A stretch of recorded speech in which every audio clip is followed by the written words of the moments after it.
Um, I think a little more pressure defensively when Bergie's out. You realize how good he is at both ends of the rink, and what he does to shut down other teams' top line. So he's obviously a huge hole for our team to fill. But we just have to rely on the next guy in the lineup and collectively be really good. But Montreal's a tough team to play, especially in their building. So start with them and hopefully have a good game. How do you feel like he's a guy that can adjust to not being on the ice as he tries to manage what he's playing through? He's such a good professional that regardless of the situation, when he comes to the rink to play, he's prepared. I think the best start I've ever seen him have is last year where he had surgery and didn't skate the entire summer. He was off for 4 months and came out absolutely flying. He was dominant. So it just shows that whenever he whatever he has to do, in his downtime or when he's not playing, to prepare and get ready, he does that and he puts his best effort on the ice, and he's just such a dominant player that regardless of the situation, he's going to be good.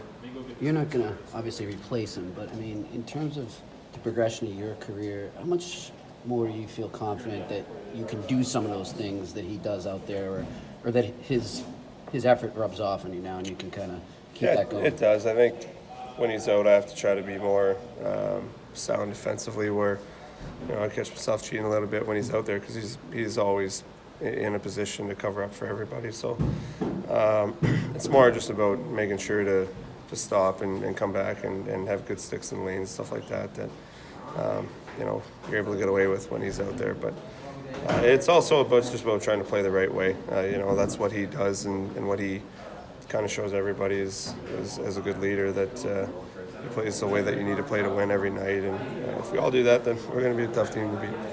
Grizz was talking to me the other day about how good you are out of the forward group, coming back and helping them out and retrieving that. How important is that right now, like when you play a team like Montreal, that really last game you were up there, the speed, the forecheck they caught us off guard a little bit last game. They were flying. They play a very fast-paced game, and the way that they kind of stretch out and then come back and shut the D's out, and then they're kind of standing there by the time their guys underneath get the puck. So the big thing is, if we can all come back and try to fill lanes, help the deal a little bit, and even try to get some picks so their speed isn't as effective, then it'll help our game. But I think we'll be a little more, at least, conscious of their speed this game. You and Pasta had a good couple of games with Stretch recently. You had a longer stretch last year that was also, pretty productive. Is that whatever confidence boost? I mean, you must feel like, if you have to go without Bergie for a little while, that's a really good alternative. Yeah, I think with everybody on the team, it doesn't really matter who we're playing with. We all try to work together and communicate to build some chemistry as fast as we can. But with Kretsch, he's such a good player. He sees the ice so well, and he's so good and poised with the puck that if you put some guys with him that are comfortable and can make plays and are good around the net, he's going to make a ton of plays. And I think the big thing for Pass and I is we just know we have to get open, and he's going to find us. But he's a point of game guy. He's shown it his whole career, and if he's put in that position, he's going to produce that way. So he's different than Bergie, but he's still a very, very, very good player. And I have so much respect for him, and watching him play and playing with him, I even respect him more because I do see how good he is when we're on the ice together. But you're able to see the little things maybe that you don't appreciate as much when you're on the bench. But he's a very good player. And he's a 200-foot guy too. I mean, he is. He is. He's responsible. He always has been, and that's part of what makes him really good. He plays both ends of the rink. He's good down low in our zone and breaking out. He's played the PK for a lot of years, so he's a dominant player in the league. Charlotte, any higher concern level when it's Bergie that's missing time, just given how tough he is and how he plays through so many things? But we know the situation in here, so I'm not as concerned about what's going on. It's just you don't want to miss anybody, but a guy like Berge, he's one of the best players in the league. You don't want him out of the lineup. So you see how he can turn the tides of the game. Last game is a perfect example of that, and hopefully he'll be back soon. Brad, Charlie was just talking about the rivalry up there, and he loves going and playing in Bell Center, but this is the last game there for the year. I mean, do you wish they spaced that out a little more? Not really.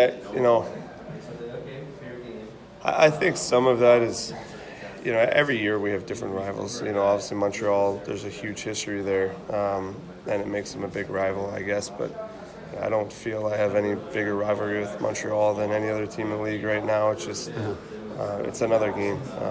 Montreal's a tough building to play in just because they have great atmosphere and they kind of feed off the energy. But they're just one of 82 games right now. You come playoff time, it's a different story. But so scheduling doesn't work. I don't. We could play them 3 games in a row, and it's just a game, So I think the only thing with that is the closer you play teams, sometimes if something happens the first game, then it may boil over in the next game. But I don't think anything happened last game that would kind of carry over. I could be wrong. We'll see, I guess, There was tomorrow. just kind of offsides called. Yeah, I guess so. Maybe. Kind of owe you one up there. Yeah, that'd be nice. Breakaway or something. With Marchand, had he played all 82 games last year, he could have potentially gotten to 50 goals. He's on a pretty crazy pace this year. Yeah. Do you think he's better, and in what ways, or is this just a continuation of where he was? I do think he's better this year. I just watching his confidence and his abilities and the way he controls games right now.